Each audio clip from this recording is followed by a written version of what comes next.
Hello friends, uh, in this session we'll discuss the looming economic crisis in Sri Lanka.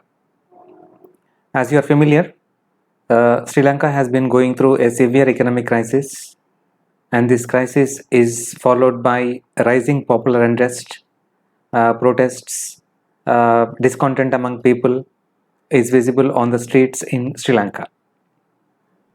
Now, in this context, let's understand what are the reasons, what are the problems, the specific economic problems that Sri Lanka is right now facing. First and foremost, Sri Lanka is witnessing a runaway inflation, 17%, an inflation rate of as high as 17%. Of course, this is in line with the global trends. Remember, even in the US and European Union, inflation has been at a 40-year high, around 7% or so, especially in the US. But still in Sri Lanka, it is runaway or galloping. And what is also visible along with inflation is severe shortages of essential commodities, especially fuel, cooking gas, milk powder, etc. These are in serious shortage across Sri Lanka, and people are actually standing in long queues, serpentine queues across these outlets, and this is causing not only unrest among people but also a law and order problem in different parts of Sri Lanka. Now, apart from the shortages of essential commodities, Sri Lanka is also staring at a possible sovereign default. Remember, Sri Lanka is required to actually pay up almost $7 billion in 2022, and it has got hardly any cash with itself. So, rating agencies across the world have also been downgrading Sri Lanka uh, because of this risk of sovereign default. Remember, it's what you call loans as well as bonds issued by Sri Lanka. These are coming up for due. So that's the risk now. This apart,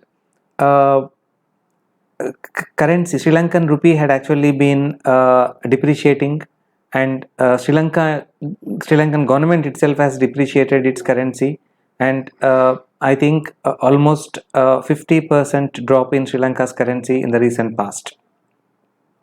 So a major currency depreciation, making the imports extremely expensive. And in this context, it's Sri Lanka's foreign exchange reserves have also been actually dipping to alarmingly low levels. Uh, the current forex reserves for Sri Lanka is just about $2 billion, and here it is in this context, its import cover, I mean, it is not even sufficient to have a minimum import cover. Remember, import cover refers to the amount of forex reserves that the country needs to hold to finance its at least 3 months of imports. So import cover is also not sufficient for Sri Lanka in this context. So these are the various manifestations of the economic crisis that is actually going on in Sri Lanka. Now let's look at what are the reasons for this crisis. What are the reasons for this economic crisis in Sri Lanka? Obviously, COVID-19 pandemic is of course the prime culprit. With the outbreak of COVID-19, of course, the attendant lockdowns and suspension of flights across international routes, all these have left a huge impact on a number of different sectors. Now, just like in India, Sri Lanka has also got a large expatriate community in West Asia, that is Gulf countries and other Middle Eastern countries. And remittances sent by these non-resident Sri Lankans has been a major source of revenue for the Sri Lankan economy. So these remittances seem to be drying up. So this is a major issue in the current crisis. So drying up of remittances from West Asia is a major issue. Apart from these, uh, apart from this, a number of sectors which are actually critical to Sri Lankan economy are also badly hit. For instance, tea estates and textile industries have been badly hit by the COVID-19 induced lockdowns. So, as a result, exports, these are two major exporting sectors in Sri Lanka. So export revenues from these two sectors have also been badly hit. So again, another what you call drying up of revenue source for Sri Lankan economy.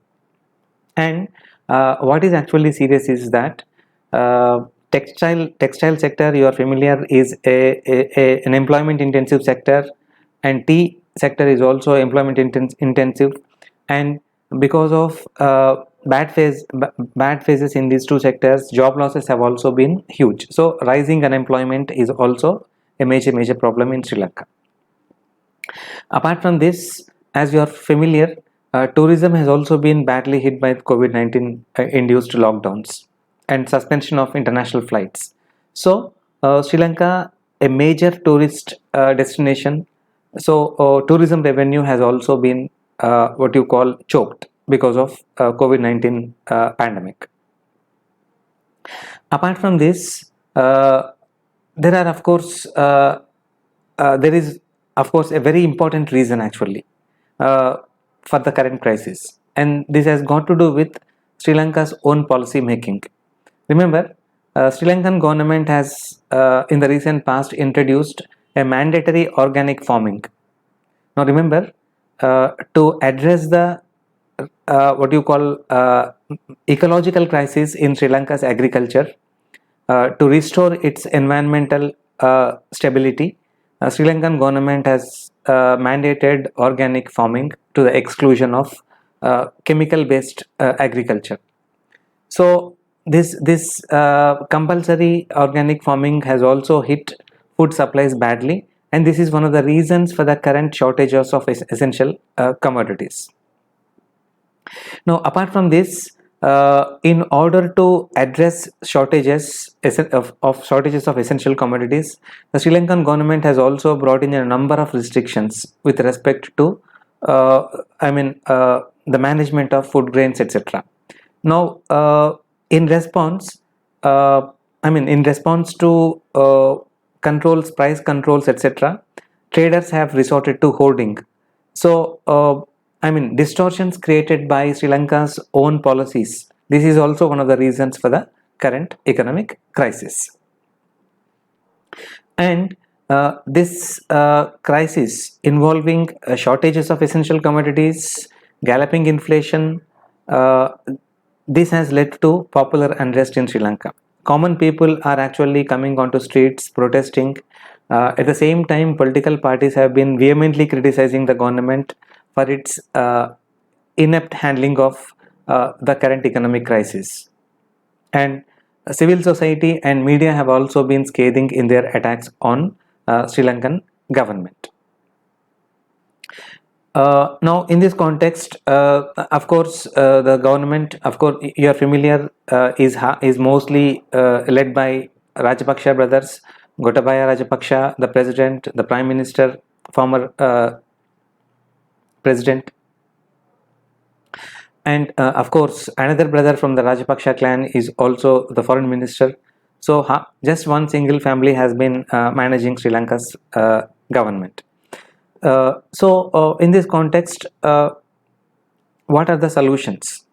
Now, remember, of course, when a country is plagued by a balance of payments crisis, when it's not able to balance its current account, usually that country approaches the International Monetary Fund. And International Monetary Fund, of course, you're familiar, generally imposes some conditionalities. That is, subject to these conditions, we bail you out. However, Sri Lankan government has been reluctant to approach the IMF for fear of conditionalities. However, with the crisis actually almost getting out of hand, going out of control, the Sri Lankan government has indicated a willingness to approach the International Monetary Fund so that it will get a bailout package from the IMF. So I mean this bailout package from IMF is expected to prevent a sovereign default by Sri Lanka. This apart, China, of course, in the very recent past, China has been a major investor in Sri Lanka, especially in its infrastructure projects. And when Sri Lanka has also been approaching China for further aid or rather loans. So China has also indicated a willingness to raise its level of support to Sri Lanka. In the last, I think, 4 or 5 years, China has contributed more than, I think, approximately $3 billion of money in the form of both loans and aid. So a further scaling up scaling up by China is expected. Then, of course, India, the larger neighbor in the South Asian Indian Ocean region,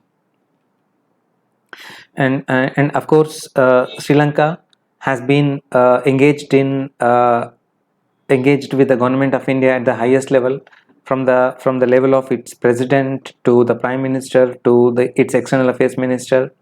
They have been in touch diplomatically with India, and of course, as you are familiar, we have this Gujarat doctrine, wherein we make disproportionate concessions to our smaller neighbors so that in order to win their goodwill. And of course, the current government's, the India government's own doctrine, neighborhood first. Sri Lanka, being our immediate neighbor, needs to be bailed out in times of its crisis so that it does not look to outside powers like China. So, in line with our own foreign policy doctrines with respect to our neighborhood, India has been also been more than forthcoming in helping Sri Lanka. India has announced currency swaps, lines of credit, and deferment of loans on the request of Sri Lanka in the very recent past. So, currency swaps, lines of credit, and deferment of loans. Of course, all these amount to maybe a couple of $1 billion of aid, immediate relief to Sri Lanka. However, there is also flip side to this. Of course, in Sri Lankan media, there is this talk of allegations of diplomatic blackmail or coercion by India. Remember, in the last few weeks, Sri Lanka has approved a number of big ticket projects for India. Trincomalee oil tank farm project. This has been actually a long pending project which Sri Lanka had been dragging its feet on. It's been approved very recently. Trincomalee oil tank farm. And then Sri Lanka has also approved an NTPC solar power project. Apart from this, the Adani Group had been awarded 2 renewable energy projects in the very recent past. So there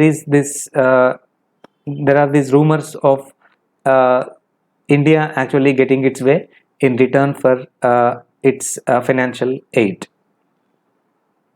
Now, in spite of all these allegations, it is pertinent to remember that India wants a peaceful, stable, prosperous Sri Lanka, and of course a Sri Lanka that is free of influence from coercive influence of China.